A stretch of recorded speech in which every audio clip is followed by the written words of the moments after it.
I'd like to welcome a recent graduate from the Design Academy Eindhoven's Men and Communication Department. Michiel Van Maaren is going to share his special work with us to give us his perspective and his work. Michiel, are you online? Hi. Welcome. Excited. Thank you. Let me get my presentation in here. Let me share screen. Share. Wait. And then we need. Yes. Do you all see it now? We see the screen, but not the full screen. Okay, wait. I see the full screen for myself. Because this is the full screen. Should be. Still not? Still not, but maybe just get rid of your sidebar on the right and then make it as big as possible. Yes, let's do that.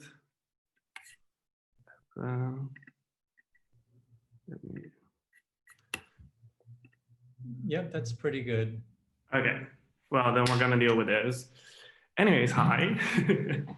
My name is Michiel Van Maaren, and I recently graduated the Design Academy in Eindhoven just before the pandemic hit in the Department of Communication. And I already want to state before I start this presentation that I'm not a fashion designer. But I would love to take you alongside the process that went into my project, My Blue Polo, which already shifted in the fastest fashion.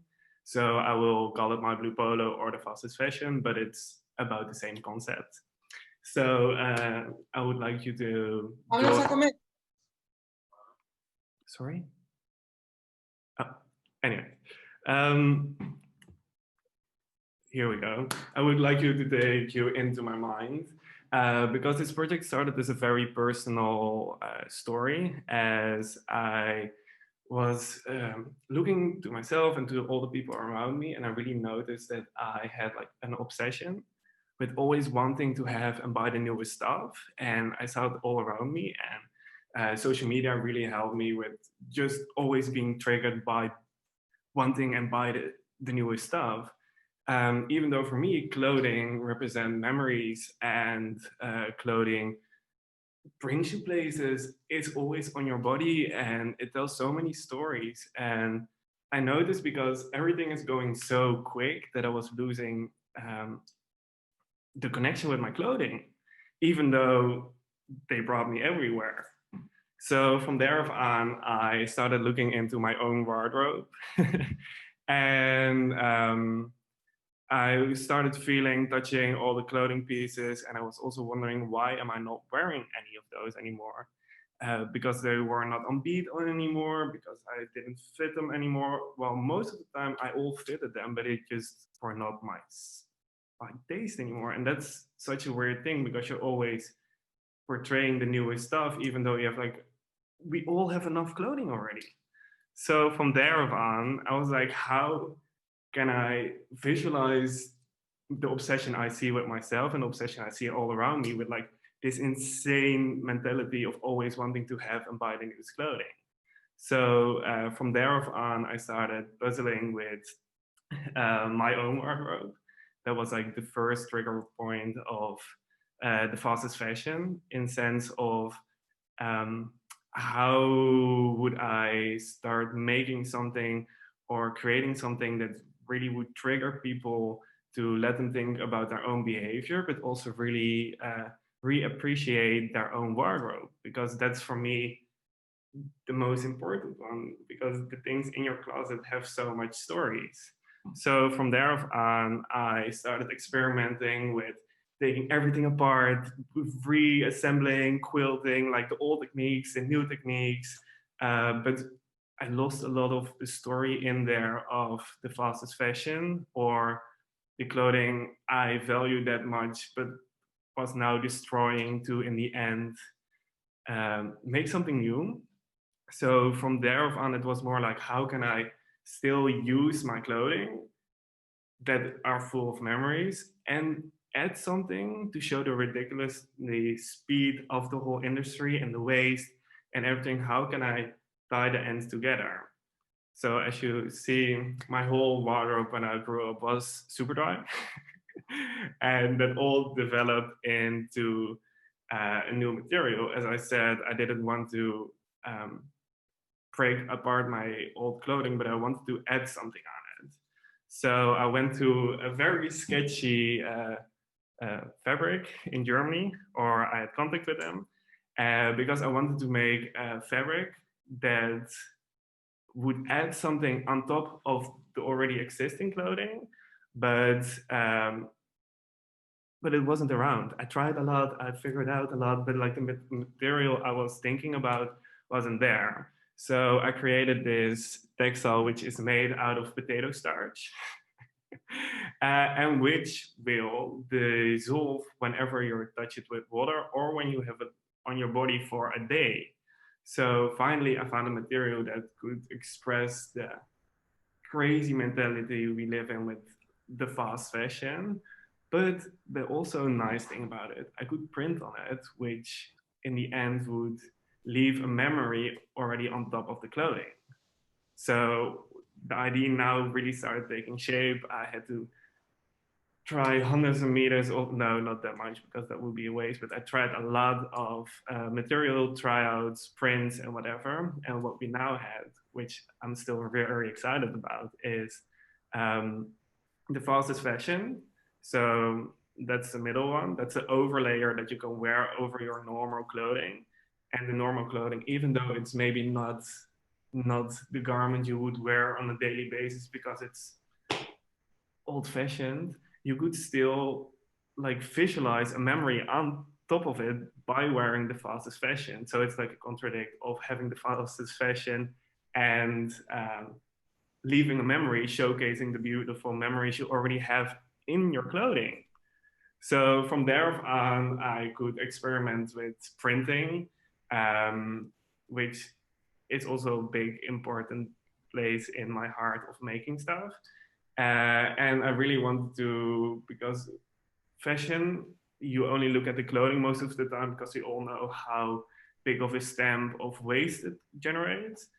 But not only the clothing, the shipping labels, the shipping all across the world, the water damage, like there is so much waste that this industry is producing. So I was like, why can I not like use that as an inspiration into my fabrics?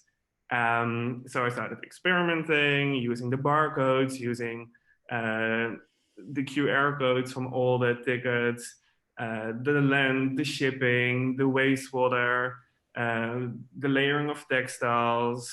And in the end, I created the whole collection, which also already developed in the fastest fashion, which was on the showcase during Amsterdam Fashion Week. So now hopefully this one, yes, will load. And then I came up with 5 videos. I will only show one because we like to keep it quick. In sense of the whole vibe that I really wanted to portray was clothing that you could only wear for one day, showcasing the incredibly sick fastness that we're living in nowadays on the big clothing consumption. But what it did after having it on for a full day, it would leave a memory in form of a print on top of your already existing clothing, which would increase the value and would showcase a memory of each day. So that's what you're seeing here happening. This is like a sped up process of how a garment would behave. And this is in the end the print that's left over. We're gonna see it here better in print. So, and then my granddad came to me and he was like, how are you gonna sell clothing pieces that you can only wear for one day? And then I was like, thank you for asking this question, because this is exactly the whole idea of the meaning for me of making this. I don't want to sell clothing. I also don't want to claim that I'm a fashion designer. I make garments, but it's for me a way of showcasing or like making a statement, because in the end, we don't need another fashion designer. I'm I use fashion to explain what's going on, because everybody in the end wears clothing or wears fashion, but like I don't feel the need of me being another fashion designer who will go into the system of making a new collection every season. I just want to let people rethink their closets. So that's also what I did with the casting for Amsterdam Fashion Week. I casted 5 models that looked exactly like me or quite close to my appearance. My dad is also included. Hi, Dad. And that was with the idea of talking about hope. Just graduated from the Design Academy before a pandemic hit. Dutch Design Week, my graduation show is cancelled. Feeling quite lost, being 22, being a real Gen Z, very much on the internet, and then being in like the big grown-up world without really knowing where to go. And then with this project, I had the opportunity to show it. And then I chose for the fact to choose 5 Michiels, because it always feels like I'm a droplet on a hot cooking plate. But in the end, I was like, okay, what if there are more Michiels? Like, okay, now I have maybe 5 Michiels in the same appearance, how they look. But what if everybody has like a piece of like my, or like the thinking belief system I think in, and if we all could see how beautiful or how valuable the clothing are already in your closets, because our closets are already full. We don't need anything more. But it was like, how cool would it be if there would be an army of Michiels? Then this problem could have been tackled, or could be tackled. So that's why I'm also really happy with today, and that I get this platform to talk about my project, to hopefully let everybody be hopeful about the future of this, but also enjoy your wardrobe that you already have, because in the end we don't really need anything more. We also don't need more fashion coming out each month. We just have to appreciate all the beautiful stuff and all the beautiful stories mostly that are woven into our clothing. So that's my graduation project, and that's how I would like to see the world change a bit more into shopping out of your own closet instead of shopping in fast fashion.